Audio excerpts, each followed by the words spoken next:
All right, guys, welcome back here to the Manhood Tribe Show. I'm really glad to have you with us today. My name's Don, I'm your host, and today we are continuing in a series where we're talking about men and leadership. And in particular, if you've been listening for the past few episodes, then you know that we're trying to cover different aspects of what it means to be a man and to be a leader in kind of different ways. And so I'm really excited for today's episode. We are talking to Jeremy Pryor, who's going to help us get a little bit of insight in what it means to be a leader in our families. Jeremy is the co-founder of Family Teams, where he helps dads build profitable businesses, life-giving family rhythms, and lasting legacies. He's an author, a podcast host, and through his nonprofit work is involved in discipleship, household mission, and church planting. Jeremy, it's really good to have you here on the show, man. Glad to have you here. Yeah, thanks, Don. Glad to be here. Yeah, absolutely. Okay, so I want to talk a little bit just about Family Teams and the work that you do there in terms of just helping guys understand what Family Teams is all about. But to do that, I know just kind of hearing a little bit about your story, you spent some time in your 20s in Jerusalem, and there was kind of a shift that sort of took place for you there that I think you would say kind of impacted the work that you do now. So tell us a little bit about that as a way of helping us understand a little bit about what Family Teams is. Yeah, I would say that, like probably a lot of people listening to this, as I was in kind of a single young man, 23 years old, I grew up in the Seattle area.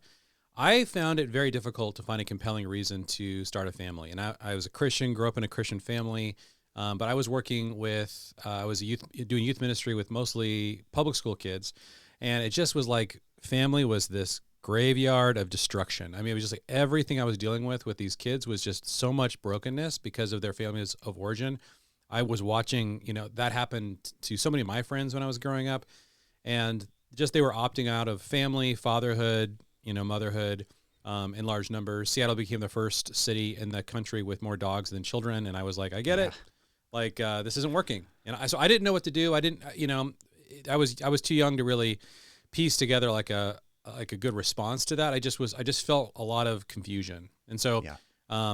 From there, I was doing a semester abroad in Jerusalem, mostly to study Hebrew. I've always been super into the Old Testament, trying to understand, why it's in the Bible, what it means. It just fascinates me.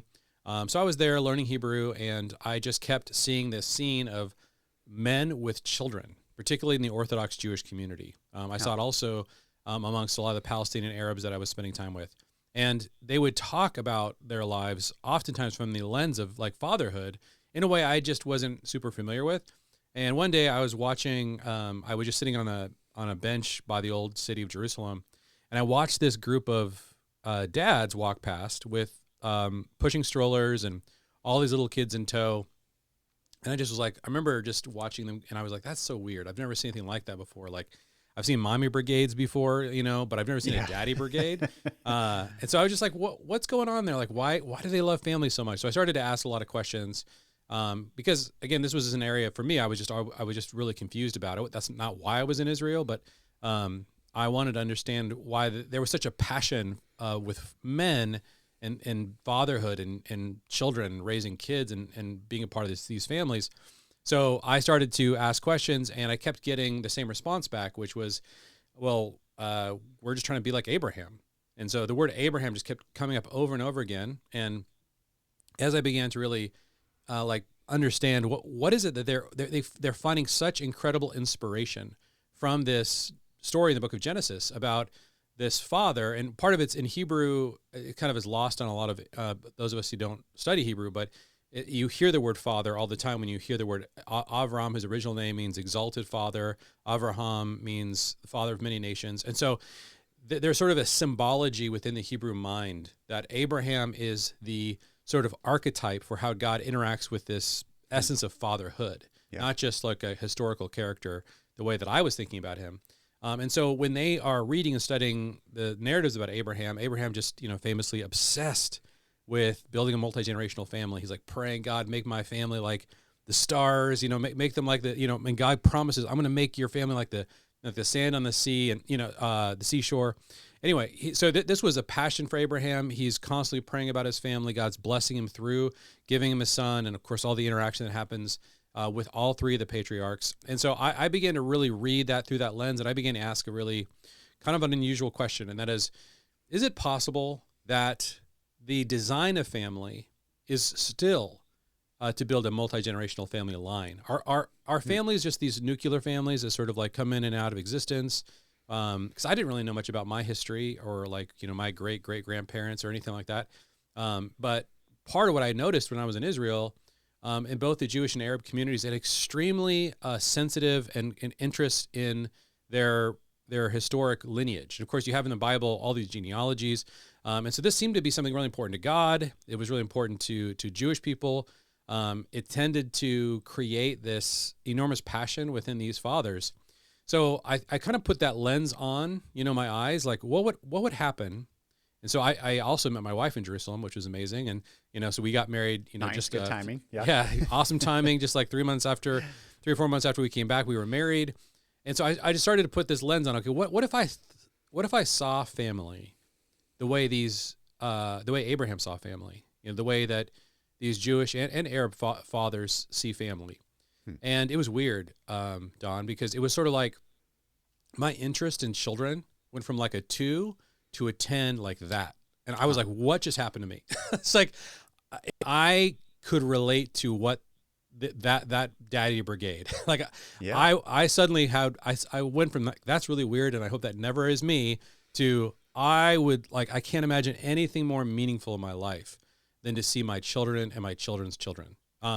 And so having gone through that incredible transformation in my own heart, I started looking at my own Christian community and I just realized like we were all telling dads, like, do your duty, focus on the family. The idea is, the problem with family is we're just, we just aren't focusing enough on the family. And one of the things I realized as I was looking at these Jewish and Arab fathers is nobody had to tell them to focus on the family, do your duty. Yeah. There was something inside of them that actually made them, the idea of how they were pursuing family or what they thought family was, what they thought fatherhood was, gave them more passion for family than anyone I'd ever seen in my own like experience in the Christian community.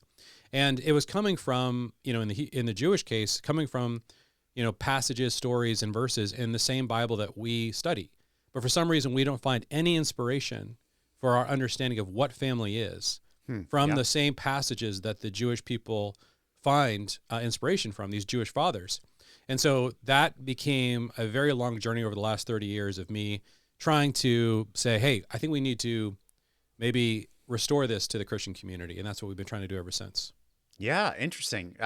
Super fascinating, man. And I got lots of questions I want to ask just based on all of that. But I would love to know kind of then as even as you kind of like re-entered, American society, kind of coming back from that, like what did you see about the kind of the Western like nuclear family model?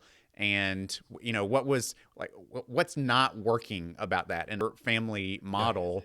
Yeah. And, we put so much emphasis on that nuclear family model. Much of that. We do. So this is what, especially, as I'm around the conversation about biblical masculinity, so much of that conversation is about being a good husband and being a good dad, right? And that's really like, that's a lot of times what it gets boiled down to.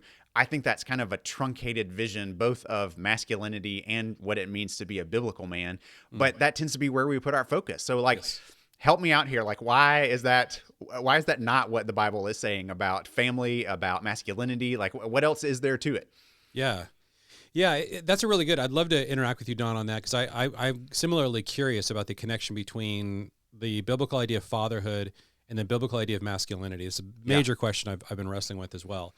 But yeah, I would say that what I noticed is that there's really a very different kind of way that, like in the Middle East, or what I read in Scripture, the way that they saw their identity was quite different. So you were raised in a family, and I wrote this little like kind of interview between like a 12-year-old modern boy and a 12-year-old first century Jewish boy, just trying to tease out like how different they would see the world.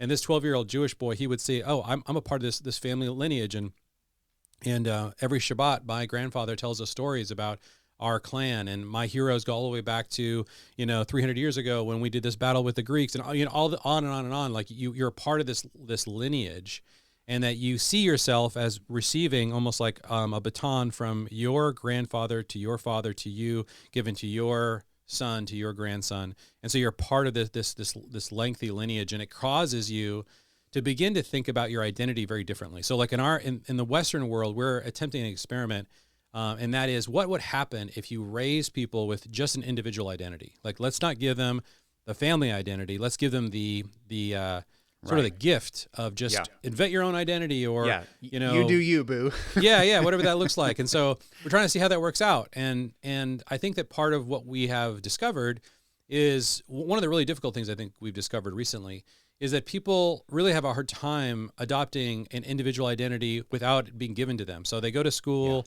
they interact with their peers, and this family that thinks they're doing their kid a favor by saying, hey, like, you do you figure out who you are, you find yourself. What happens is they start to get labels put on them, in school, or they'll start to look for a label or an identity. And if they can't find one, then they will begin to be incredibly susceptible to whatever is the kind of cool, latest, interesting identity that's floating around, kind of in the culture. And is this really a gift? Like this seems like a profound misunderstanding of the nature of identity. And so what I was, when we came back from Israel, one of the things that happened to us was I started, continuing to sort of study this sort of identity formation that was happening in the Jewish community. And my wife and I went to a synagogue in Tacoma, Washington. Just kind of sat in the back. I'd never been to a synagogue where I was from before. There's about 300 people there, and there was about a 3-hour synagogue service, and the entire thing was built around one boy, like that was having his bar mitzvah, and I was just like stunned. I was like, what is going on here? Like, his uncle had flown in, all the male descendants from their family had arrived. The rabbi, he had spent like a year studying, with the rabbi to do all these readings. Everything's focused on this 13-year-old kid. And, I've been a part of these mega churches where somebody comes to faith and it's sort of like assembly line baptism, just psh, psh, psh, like we're, it's just like we're like our idea of like, here, you're one of us. Good. Congratulations. Like, there's so little identity formation. And here I'm watching like this entire congregation of 300 people center their, 3 hours of their attention on one, 13-year-old boy. I'm like, what's going on here? Like, why have we done this? So I would say that there's something within the Christian community where we have adopted a hyper individualistic, hyper Western vision of identity. Yeah. And it makes us very susceptible to a lot of the ideologies that kind of move through culture. And I think that and one of those ideologies, I think, is the modern Western nuclear family. Like this idea is very recent. And we used to live in these multi-generational family tribes. Yeah. And today we're like, if we can live as a nuclear family, which I think nuclear families are, way better than no family, but they're not better than multi-generational families. Sure. And we're not having this conversation at all. We're not talking about, okay, how do we make sure that we start to restore or live inside of these larger family tribes? What we're doing is we're trying desperately to hold on to these fragments of families called the nuclear family. And one of the shocking things that I learned recently was that the United States is now the number one country in the world for single parent families. Like the number one country. Sweden was number one. We kind of go back and forth between Sweden and the United States. But what that means is whatever is happening to the family, like whatever ideas are most destructive to the nature of the family, those of us who live in the United States, we are at ground zero of that ideology. And so we need to be extremely humble about how we approach this topic, because we apparently don't know what we're talking about. And this is why I think it's really important to kind of go back to things like scripture that are timeless, and go to cultures. In India, for example, the divorce rate in India is 1.5%. I couldn't even imagine that when I found that out. Gosh, they have a classical vision of family. It doesn't mean families are amazing in India, but I think that one of the things that Western and particularly Americans think is that there's something fundamentally broken about the nature of marriage and about the family. And instead of saying there's something fundamentally broken about the way we think about marriage and the family, we just assume we have the right idea of marriage and family, and that therefore there's something fundamentally wrong with the way God designed these things called marriage and family. No, these are incredibly well designed, but we have adopted all kinds of sort of strange ideas that are corrupting the design of the family and marriage. Yeah. I love that. There's so much there that I think encourages me, gives me hope, and makes me think, right? I mean, it's a bit of a head scratcher in some places, just because, it's kind of like you're saying, and I think this is probably true of everybody in every culture everywhere, right? We tend to just assume that our way of understanding things is the correct way of understanding things, Yes. right? That's the fish tank that we grew up in, and it's hard to know that there might be other fish tanks that could be done better than ours. Yeah. So, our understandings of marriage and family, just because they don't work perfectly doesn't mean that we should throw the baby out with the bathwater. It might just mean that we need to figure out better ways that they could work. And so this is super helpful to begin to think about, okay, maybe there are some different ways to approach these things. And our, like you're saying, our past several decades of focusing on the family, so to speak, haven't helped, right? They haven't helped change the culture. They really haven't even helped change the Christian culture all that much for improving things when it comes to marriage and family. And so, I do think you're right. There's some things that need reevaluating there. So, okay, in light of that then, you've taken all this and really kind of developed something called family teams. So unpack for us a little bit, what is a family team? And, how's that different than what we think of as a family? How do you start moving your family towards being a family team? Yeah. So these are very different. There's very different ideas around what family is. And this is something that was surprising to me to discover, because we all think we know what family is. Obvious, just, father, mother, son, daughter, whatever. But we have an idea of family that is extremely individual, and it really is best typified by the analogy that most easily springs to mind for Western people around the family, which is the nest, right? So the nest is the way we think, because what is a nest? And we have birds every year that make a nest in our front porch, and every year, the chickies fly away, and it's always a brand new family that comes in to replace them the next spring. And so this is what we think family is. We think family is a springboard for individual success. So if you talk to a lot of moms and dads, Christian moms and dads, and talk about it from that perspective, they'll be like, yeah, that's our goal. In fact, I was talking to a leader of a Christian ministry once, and I said, hey, look, there's two very different views of family. One is that, the goal of family is to really raise your children to be, really strong individuals and to launch them out as well as you possibly can. Like, yes, Jeremy, exactly, 100%. Our entire ministry is designed to help families be like that. And I'm like, push them out of the nest at some point. Yeah. And I'm like, but you have to understand, that's just one view of family. Right. That would have been completely alien to Abraham. Like, he would be like, what? Like, what? And so it doesn't mean that he had the right idea of family, but that he has a very different idea of family. So the classical family, like in India or these other cultures, and most times in history, they really saw family as something very, very different. A family begins when a patriarch casts a vision, and over time, as the generations continue to attempt to achieve that vision, if that vision is achieved, you have what we call a legacy. And then that's when you actually look back and say, oh, there's a patriarch in this family. There's like a patriarch-matriarch generation that somehow spawned a vision that led this family in this way. I've met multiple families that are this type, right? A friend of mine was telling me, I have a friend who's got a family like you're describing. I called him, and he's a South Korean gentleman, and he explained to me that his family has about 1,000-year history. He said that his name actually means the 30th, which means the 30th generation. His son's name in Korean means the 31st. He said that every male descendant in their family has to memorize the names of all 30 of their ancestors, that they go back every year to their family's land in South Korea, where a general, won a very major battle for the king, and that's how they got that land, on and on and on. So that's an example of a certain kind of family. Like, every father, every man listening to this, you can choose right now which one of those families you want to build. Do you want to build a nest? Go for it. It's a free country.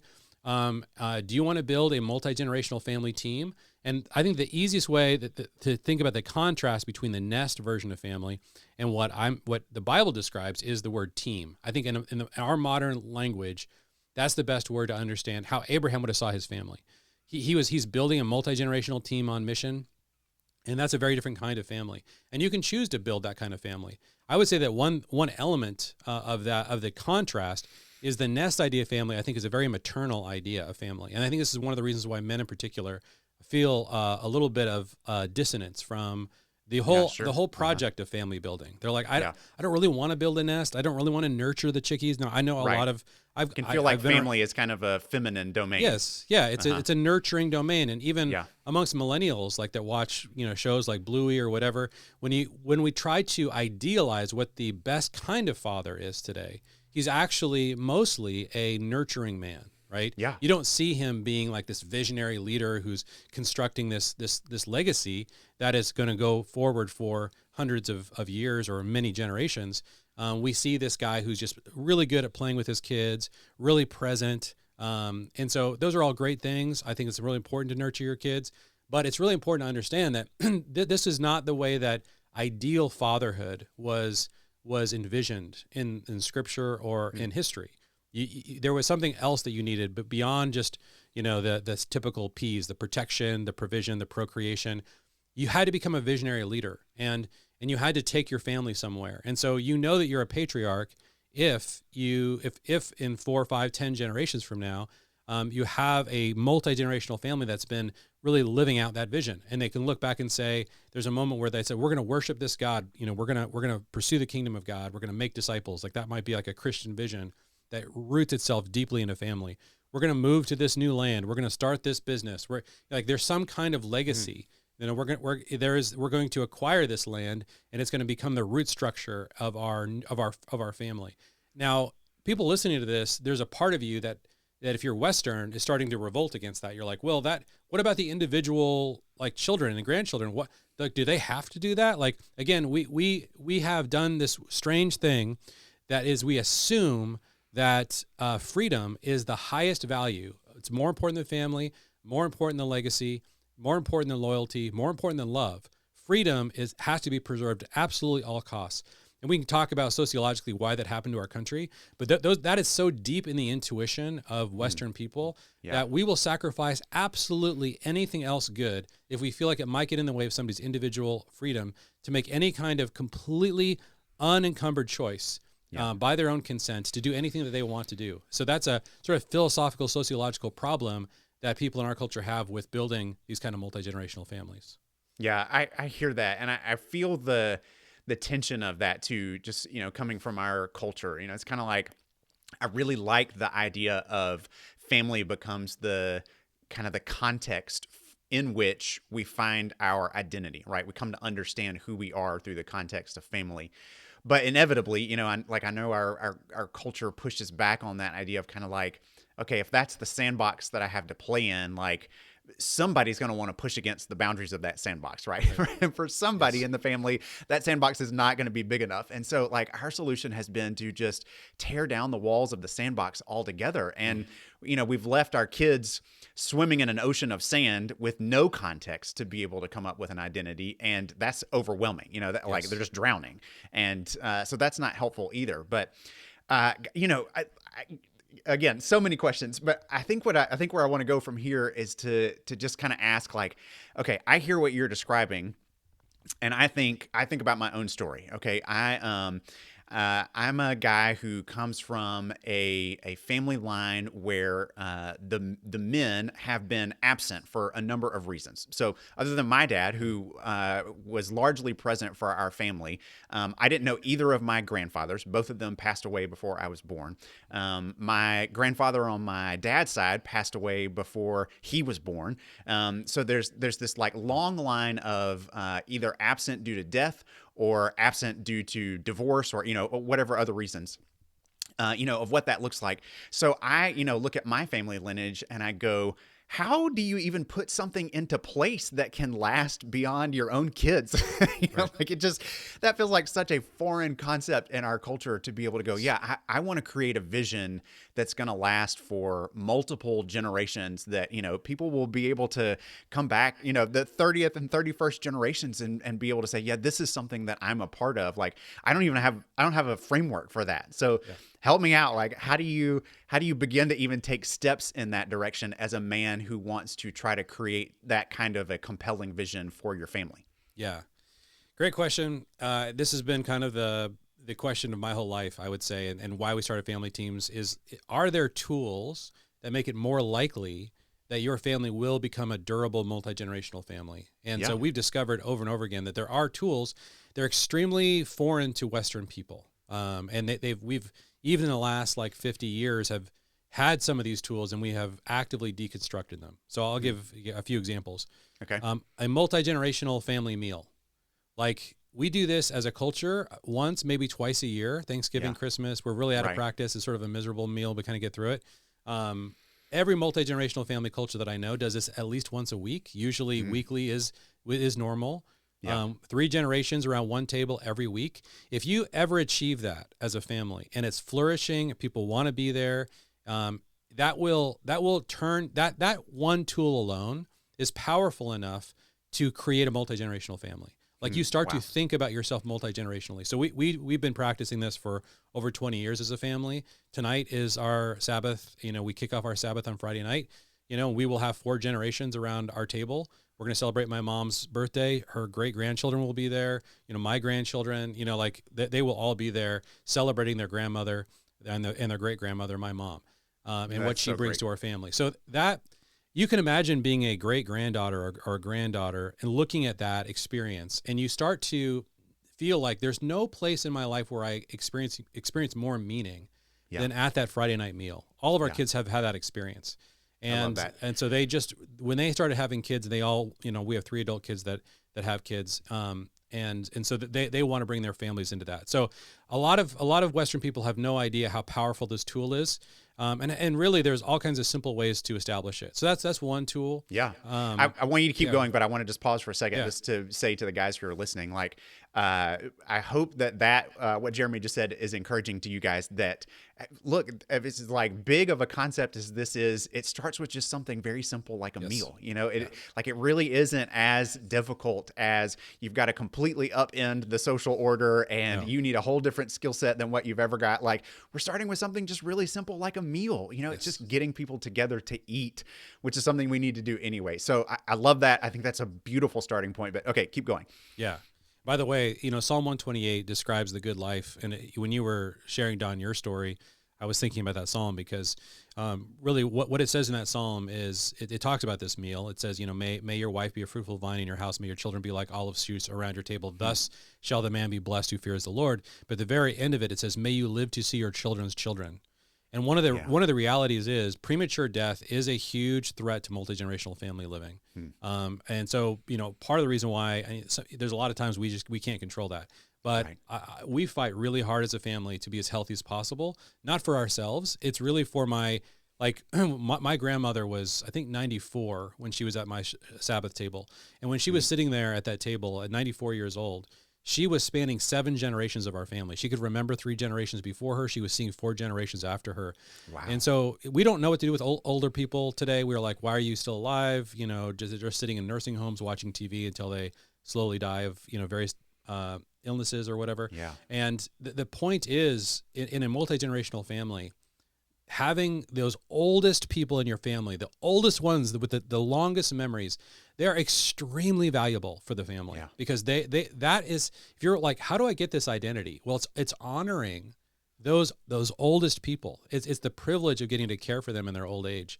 It's having them at your table. Now, I know there's been so much, multi-generational rupture. A lot of people listening to this are like, well, my parents weren't there for me, or there's horrible situations that happen in our culture. But it's important for you guys to understand that all of those things these are all things that are designed to erode the connection and identity that our families are designed to give us. And that even though you may not come from a great, awesome multi-generational family, a great, awesome multi-generational family can come from you. And so you want to be at that table someday. You want to construct the kind of lifestyle so that is how you spend your final years of your life. So I would say that is the absolute kind of like keystone tool, is learning. By the way, one of the things that's interesting to me is my dad, when he was a child, he was a part of a multi-generational family meal like this on Sunday afternoons or Sunday evenings. His family, all the generations got together at his grandmother's house. He grew up that way. But I didn't grow up that way. I'd never seen a multi-generational weekly family meal like this. And so a lot of us are just 1 or 2 generations removed from this having been a part of a practice of our family. This is not like exclusive to Jewish families. this is every multi-generational family used to do this. Yeah. And so it's just, and that's why you can't expect to understand the basic nature of family without this tool. I think it's that important. So I would say that's one. Another one is that, we need to actually think about, like, if you're going to become a team, a big question that a father has to answer is, what game are we playing? Like, what is the vision of this team? Like, you have to actually start constructing, what is that mission? What is your family's mission? We've learned this about businesses, right? Businesses that actually construct and clarify their mission, vision, and values really outperform ones that just are like, yeah, we don't know why we're doing this. We don't really know what our main goals are. Like, you have to start to cast that vision for your family. And so we have really talked to our kids about, like, what are the things, and like you said, that sandbox needs to be able to expand based on the different teammates that God is putting inside the family. And so with our kids, our in-laws are coming in, we're constantly reevaluating what that is. Like, guys, what are the things that you're bringing into this family team? How can we do that? So I think actually writing out or clarifying those things and then updating them as God is expanding your family is really important. And the last one I'll throw out, that for us has been really interesting to do, is actually trying to find arenas that currently in our culture are individual arenas and making them family team arenas. Like, sports is a great example. Sports is amazing. Our kids learn teamwork when they join sports. I think also including, like, imagine a world in which you were playing a sport with your siblings against other teams with their siblings.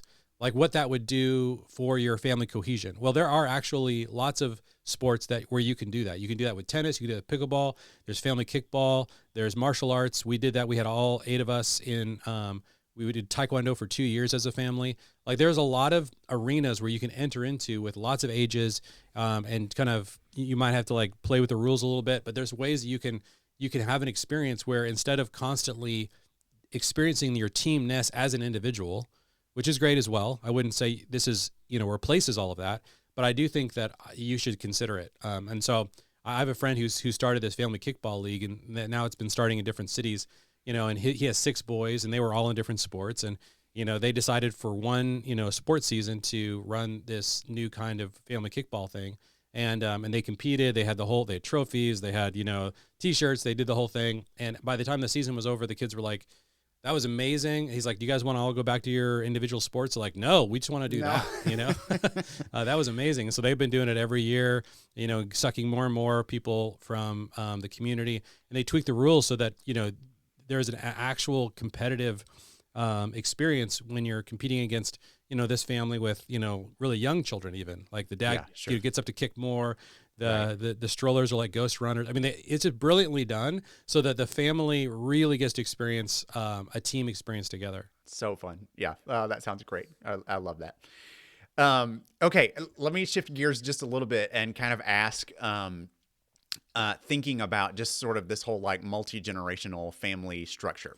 And I want to ask a little bit just about marriage, because, within the context of kind of the nuclear family, we kind of think of marriage as sort of like the apex component of the nuclear family, right? Like, it's like the family flows out of the marriage, especially within the Christian circle. We kind of think of like marriage first, kids second. This is kind of where things sit, and typically with the man leading that aspect of the family. And so the man is kind of at the top of the food chain, is maybe like too extreme of a way to put it, but he's kind of in the primary role when it comes to the nuclear family. So I have to imagine that shifts a little bit in the way that a multi-generational family works, but I couldn't exactly tell you how. So, like, help me understand a little bit, like, what does marriage look like in the context of multi-generational family, and how as a man do you lead your wife well? How do you play the role of husband well within the context of multi-generations? How does that kind of work and feel different than and sort of the way that we understand it in the nuclear family? Yeah. I gain a lot of inspiration from the first 3 chapters in Genesis when it comes to this topic. One of the things that theologians say is that the principle of first mention is that oftentimes when a new concept comes into existence, you're given its basic essence. And so when in Genesis 1, where we're told, God made the male and female, he blessed them and tells them, be fruitful, multiply, fill the earth, subdue it, rule over my creation. what he's saying there is he's saying the reason for the family, the reason for this male-female bond that I'm going to give you is for this 5-part mission to be fruitful, multiply, fill, subdue, and rule. And when you think about that trajectory, and you can see how the husband and wife have very different roles in different ways, particularly the early stages of that 5-part mission to be fruitful. What it means to be a wife or a mother in fruitfulness is a little different than what the dad has to do to multiply, to fill, subdue, and rule. And so we've as we've talked about that and teased that out, and this is, I kind of mentioned earlier, the importance of having a clear mission statement. I believe that the family itself is sort of preloaded with this 5-part mission to be fruitful, multiply, fill, subdue, and rule. But because the ultimate goal of all this being fruitful, multiplying, filling, and subduing is to rule, I think the multi-generational family, the marriage is a royal experience. It's like there's a queenliness to your wife. Now, she can only experience that kind of identity to the extent that your family is moving through these stages. And so when my wife and I got married, we own nothing, like we have no kids. It's just like we're penniless. And so that's how we started. To today, I see my wife in an extremely queenly way. Like the way that she leads in our family, the way that she sits at the table with our multi-generational family, what we've built together over the years, what we do with our children and our grandchildren, with our businesses, with our investments, with our ministries, everything that we oversee, April and I, as a husband and wife team, we rule over together. I have to learn how to rule over in a kingly way. Really, there's a lot of nobility in trying to understand what that looks like and how to do that well. And then watching my wife become increasingly dignified in the way that she is ruling over all of these things. But we have, different roles. And I think that is typified and really most best described in the Bible in Proverbs 31, where it describes this very queenly woman who now is ruling over her multi-generational family. Her husband's at the city gate. He is in some kind of governing capacity. She is managing this very complex household that has various business entities and employees and investments. And so that's the way my wife, she lives that lifestyle. And so I think that all of us are on this trajectory, but the way that we achieve that is through this 5-part mission. And the other thing that it says in Genesis that I've found so helpful is in Genesis 2, when God first makes Eve, it says, I will give you, and in English, we translate it, a helper suitable for Adam. And in the literal reading of that in Hebrew is, I will make like an ally opposed to you. And it's really an interesting way of thinking about it. Like, she is going to have a very different perspective than you. She's going to oppose you in the same way like trusses are like opposed to each other. But there needs to be this kind of arena or this dynamic that you have within the marriage in a multi-generational family where there's a lot. So April and I, we've had like a weekly meeting. We have a weekly literal business meeting every week where we are working out stuff together. We are managing a lot of things. And so, and I desperately need her insight and her help trying to understand. And so there's a constant tension that is really creative in its nature between her perspective and my perspective, working themselves out. And then we gather our household together, and we also have a household meeting that April and I run together once we've had our kind of, business meeting. And that doesn't mean that's like the only thing we do. We also have date night, and there's a lot of things we pursue. But the vision of the marriage that I think is best for a multi-generational family, I think the phrase I like the best is a romantic partnership.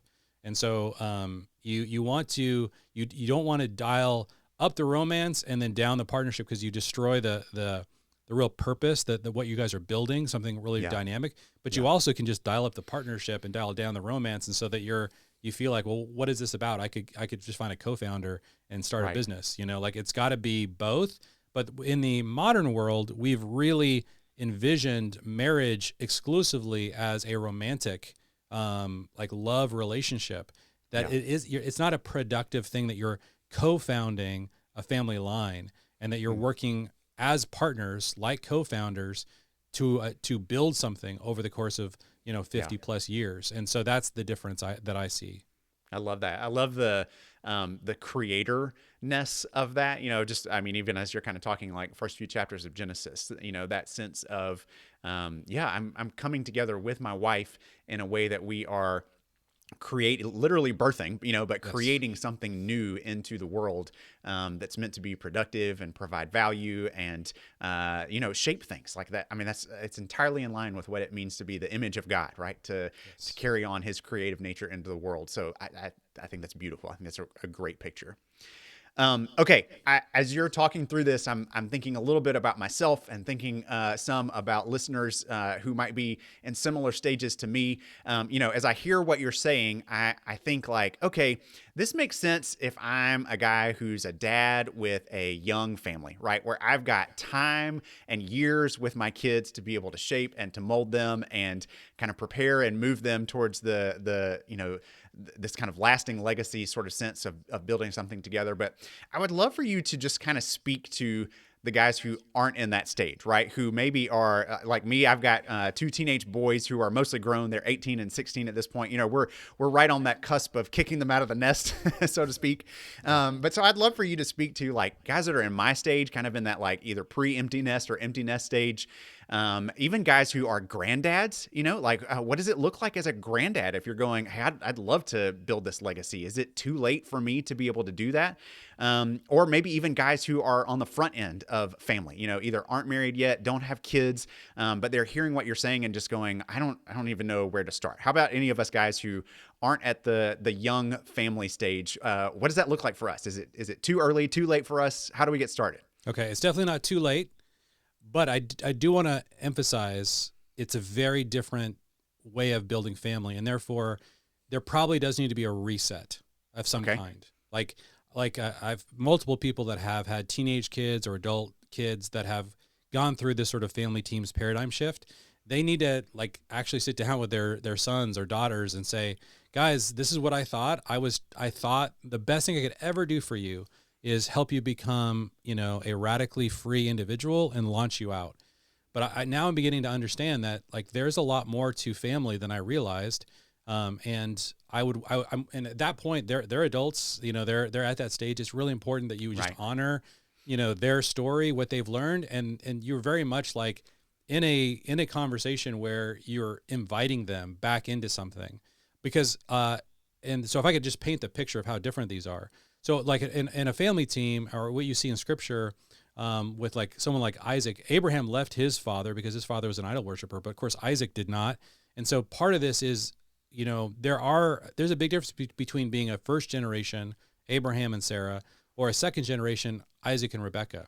And if you do have a vision, if you're listening to this, you're like, well, I do think my children are Isaac and Rebecca generation. I think they are going to be building, they're not starting over. They are building off a legacy that they have received being in our house, being raised in our family.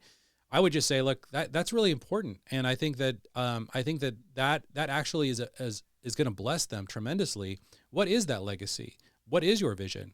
Like some of the things, some of the things that we've told our kids is, look, you guys have to understand all of our family's resources exist to help and serve you guys. Like you are not orphans. You are not first generation kids. Yeah. And so like, if you want to have kids early and often, which we definitely encourage you guys to do, everything we have is here to serve you guys. Do you need a house? Do you need a car? Do you need a business? Do you need connections? What do you need? Like we part of what we have swallowed in this Western culture is this idea that of hyper equality, like that just destroys civilization somehow if you give your kids advantages. Your job as a matriarch of your family is to give your children the most advantages as you possibly can, and that is the Create best way you advantages for could them. Yep. serve the world. Yeah, and so to me, 18 is just the beginning of that. Like when your kids turn 18, you should it's almost like things are really getting started now. And so how can we help you? And it doesn't mean that you're controlling your kids. But whatever they're doing, it's like you guys are going to have the full access to the resources of this family to further whatever it is God's doing in your life. And that if that means a very individual season of being on the mission field or being at college, that's fine. But like you have to understand, like there's like you are not an orphan. Like you come from somewhere, you belong to a family, and our resources exist to help serve the mission that God's given our whole family, and we want to know what that is because it's really important that they get access to that. So I think that experience, and then so that's sort of the resource side, and then I would say that there's a hyper relational side, which is like you really need to stay connected to the hearts of your adult children. We have all kinds of different practices that we've started. I have a thing like, so we have our multi-generational family meal every week. I also do this thing called Cigars and Sons. And I just tell my sons, like I have 2 son-in-laws, my son, I have all the guys I've discipled. And I'm just like, guys, at least once a month, I'm going to go smoke a cigar. I just want to hang out with you guys. I just want to be with you. I want to hear what's on your heart. I do a thing called Drinks with Daughters. I just did this recently with all my girls. I have 4, adult daughters. And so I'm just like, guys, you want to, we're going to go to like this really quiet bar, and I'll, buy you whatever you want. And we're going to sit, and I just want to hear what's on your heart. Like, I could crush Netflix in the evening, or could smoke cigars with my sons and drink drinks with my daughters. Like, I just decided, like, I'd rather, at least once a week do who needs do one Netflix, of these other things. Right? Yeah, like this is it's such a rich life. Like God's design for family is so beautiful. And so, if you find yourself in that situation, and if your kids are far away from a distance perspective, then really be thoughtful about visiting them, and be really thoughtful about how to use that time when they're visiting you. Like these precious moments are so important for our family. And we had all kinds of seasons where our kids were, living abroad, and, so I get all of that. We told our kids, anytime you move somewhere, there's always going to be, basically every 6 months, we would go get an Airbnb, just like host an entire week. They would bring their friends. We would really understand, what is God doing here with our son or with our daughter? How can we be a part of this? How can we serve you guys and what God's doing in and through? You guys are ambassadors of this family, but you're not, but you belong to the family. And these resources are, we're stewarding them on all of our behalfs. And so we have to get close to what's going on there, understand it in order to deploy those resources, or in order to make those connections. And so I think that we just have such a weak vision of the bond of what these family relationships are all about. And so I think I love this stage. I much prefer the adult child stage than the little kid stage. To me, it's so much more rich. And by the way, one of the things that's really interesting too is count how many TV shows or movies are about adult children with their parents. Like, whether it's Yellowstone, like there's so many like epic shows that I watch. I'm just like, we love this topic. It's fascinating. We sense the deep meaning of it when you have a patriarch and then his adult children. But for some reason, we design the childhood of our kids when we're raising them to intentionally destroy that connection. When they turn 18 or 19 or 20. That I think is something we got to heal that somehow. Really good. That encourages me. I'm actually on my way this evening to take my family over to my parents' house, and we're all going to have nachos together. So I'm excited Nice. for our multi-generational meal tonight. Yes, that'll be great. 3 generations. That's huge. There we go. Yeah, man, that's good. Well, Jeremy, this has been really just a fantastic interview. I think so helpful, really an encouraging conversation for me. I know the guys listening are going to get a ton out of this. If guys are listening and they're thinking, I want to know more about this, I want to be able to figure out how to take some steps with this, with my family, where can I point them to? What can I send them to with family teams to help them kind of get started and get into your orbit? Yeah. So you can go to Family Teams. We've got all.com. We've got lots of resources there. We have a kind of a short e-course, our little email course that you can get called familyteams.com/transform, because there's these like little micro steps that we always find people need to take at this really early stage. Like, what in the world is this? So then of course some people just really need to get into the theology of this. So I've got a book called Family Revision. My partner Jefferson Bethke wrote a book called Take Back Your Family. And so those 3 areas, familyteams.com, familyteams.com/transform, to get those emails. And then if you want to just pick up one of our books to kind of do the deep dive, those would be the places I'd point you. Okay, awesome. We'll put that in the show notes as well. And guys, if you're not already on our email list at manhoodtribes.com, you can sign up for that. We'll put this information in our emails that go out about these episodes as well. So you can look for all of that information there. I know this is going to be super helpful for a lot of you. Jeremy, really appreciative of you being on today. And thank you for your wisdom and your counsel to us as men. And I hope this makes a real difference in the lives of a whole bunch of families. So thank you. Awesome. Thanks, Don. Thanks for what you're doing, man. Yep. Appreciate it.